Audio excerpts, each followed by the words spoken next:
मित्रांनो, पुन्हा एकदा आपण एक सिरीज तुमच्यासाठी घेऊन आलोय ब्रिटिश काळापासून आजपर्यंत कायदे आणि संविधान या नावाने. तर बघा, यूपीएससी, एमपीएससी, पोलीस भरती आणि सर्व स्पर्धा परीक्षा याच्या प्रश्नपत्रिकांचा अभ्यास करून त्याच्यामधील महत्त्वाचे प्रश्न तुम्हाला या सिरीजमध्ये स्पष्टीकरणासहित पाहायला भेटणार आहे. आणि स्पष्टीकरण कसं असणार आहे तर प्रत्येक ऑप्शनचं स्पष्टीकरण आपण या ठिकाणी पाहणार आहोत.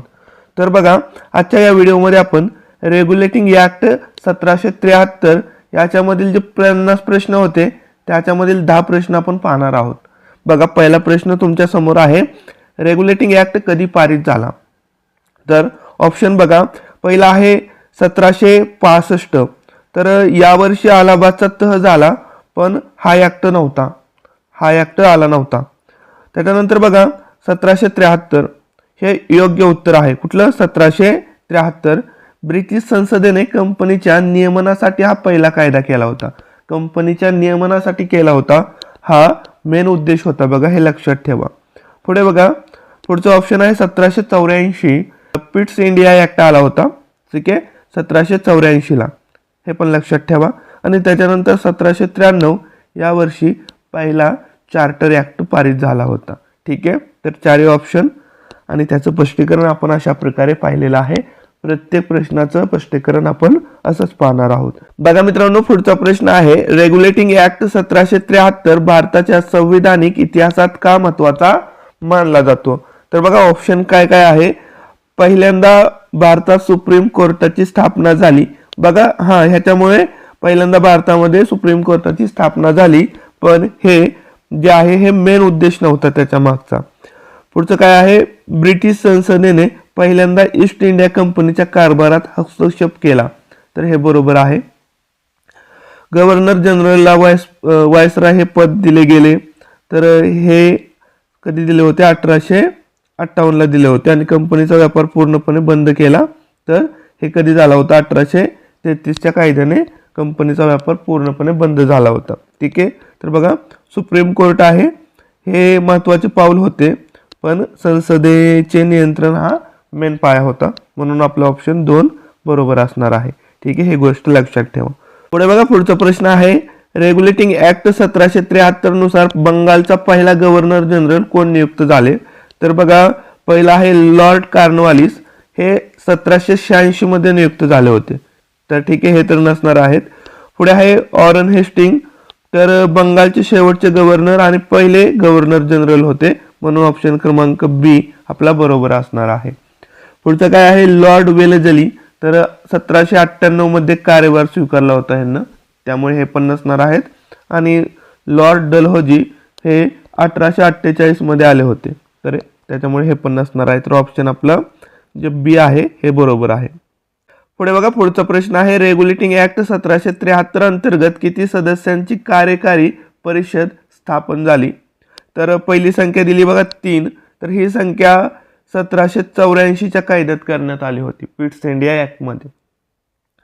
त्याच्यानंतर 4, तर गव्हर्नर जनरलला मदत करण्यासाठी 4 सदस्य होते, तर ऑप्शन बी बरोबर आहे. त्याच्यानंतर 5 ही संख्या कधीच मूळ परिषदेमध्ये नव्हती. आणि 6 हा आकडा विधान परिषदेसाठी नंतर वापरला गेला. पुढे आहे बघा, रेग्युलेटिंग ॲक्ट 1773 नुसार भारतात पहिल्यांदा कोणती संस्था स्थापन झाली? तर विधान परिषद, तर याची सुरुवात कधी झाली होती? 1853 मध्ये, तर हे नसणार आहे. सुप्रीम कोर्ट आपण पहिल्यांदाच पाहिलं की सुप्रीम कोर्टाची स्थापना इथे झाली होती, कलकत्ता इथे झाली, हे पण लक्षात ठेवा, म्हणून हे ऑप्शन बरोबर आहे. हायकोर्ट, तर 1861च्या कायद्याने मुंबई, मद्रास आणि कलकत्ता येथे स्थापन झाले होते. ठीक आहे, तर हे पण नसणार आहे. आणि इंडिया काउन्सिल हे 1858 मध्ये लंडनमध्ये स्थापन झाले, त्यामुळे हे पण नसणार आहे. ठीक आहे, तर ऑप्शन क्रमांक बी आपलं बरोबर आहे. पुढे बघा, पुढे आहे, रेग्युलेटिंग ॲक्ट 1773 अंतर्गत सुप्रीम कोर्टाचा मुख्य न्यायाधीश कोण होता? तर पहिले दिलेलं आहे सर एलिझा एम्पे, तर हे योग्य उत्तर आहे. हेच होते मुख्य न्यायाधीश पहिले. ठीक आहे, सुप्रीम कोर्टाचे.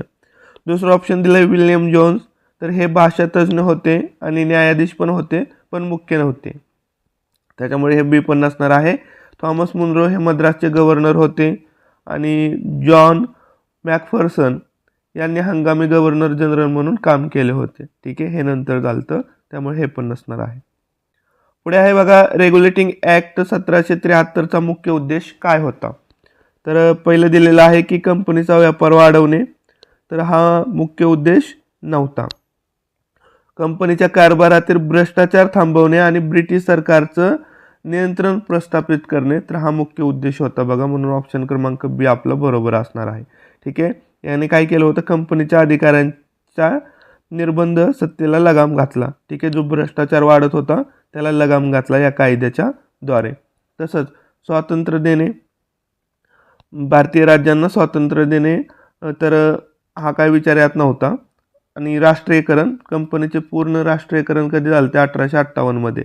ठीक आहे. 1773 नव्हते, हे लक्षात ठेवा. बघा पुढचा प्रश्न आहे रेग्युलेटिंग ॲक्ट 1773 नुसार मद्रास आणि बॉम्बे प्रेसिडेन्सी कोणाच्या अधिपत्याखाली ठेवली गेली. तर ब्रिटिश सरकार पहिलं ऑप्शन आहे, तर हे चुकीचं आहे. कारण 1858मध्ये त्यांच्या प्रत्यक्षामध्ये ताबा घेतला होता ब्रिटिश सरकारने बंगालच्या गव्हर्नर जनरल, तर हे बरोबर आहे बघा. त्याच्यानंतर स्थानिक गव्हर्नर, तर हे नाही, त्यांचे अधिकार कमी करण्यात आले होते. आणि डायरेक्टर, तर डायरेक्टर्स हे लंडनमध्ये होते, प्रत्यक्ष नियंत्रण बंगालकडे होते. पुढे बघा पुढचा प्रश्न आहे खालीलपैकी कोणता प्रावधान रेग्युलेटिंग ॲक्ट 1773 नव्हता. तर पहिलं बघा कंपनीच्या डायरेक्टर्सचा जो कार्यकाळ आहे तो 4 वर्ष हे होतं का, तर हे प्रावधान ह्याच्यामध्ये होतं. डायरेक्टरचं कार्यकाळ 4 वर्ष हे प्रावधान होतं. बोर्ड ऑफ कंट्रोलची स्थापना, तर बोर्ड ऑफ कंट्रोलची स्थापना याद्वारे केली गेली नव्हती. नंतर 1784मध्ये पिट्स इंडिया ॲक्टने याची स्थापना केली. म्हणून हे 2 जे आहे हे आपलं बरोबर असणार आहे, हे याच्यामध्ये नव्हतं. ठीक आहे. पुढे काय दिलं, खाजगी व्यापारावर बंदी, तर हे भ्रष्टाचार रोखण्यासाठी 1773मध्ये लागू झाले होते. आणि जी म्हणजे गव्हर्नर जनरल व परिषदेची नियुक्ती, तर हे पण झालं होतं. ठीक आहे. हे प्रावधान मूळ कायद्यात होते, हे पण लक्षात ठेवा. पुढे बघा पुढचा प्रश्न आहे रेग्युलेटिंग ॲक्ट 1773 नुसार कंपनीच्या डायरेक्टरची संख्या किती निश्चित केली गेली. तर पहिलं दिले 12 ऑप्शन, तर ही संख्या पुरेशी नव्हती. दुसरा आहे 18, ही संख्या 1853मध्ये करण्यात आली होती. तर 24 हे योग्य उत्तर आहे. प्रशासकीय देखरेखीसाठी 24 संचालकांची तरतूद होती याच्यामध्ये. आणि 30 ही संख्या कधीच नव्हती, हे पण लक्षात ठेवा. ठीक आहे. तर अशा प्रकारे मित्रांनो आपण हे 10 प्रश्न पाहिलेले आहेत. व्हिडिओ आवडल्यास लाईक करा, मित्रांमध्ये शेअर करा, चॅनेलवर नवीन असाल तर सबस्क्राईब करून ठेवा. Thanks for watching.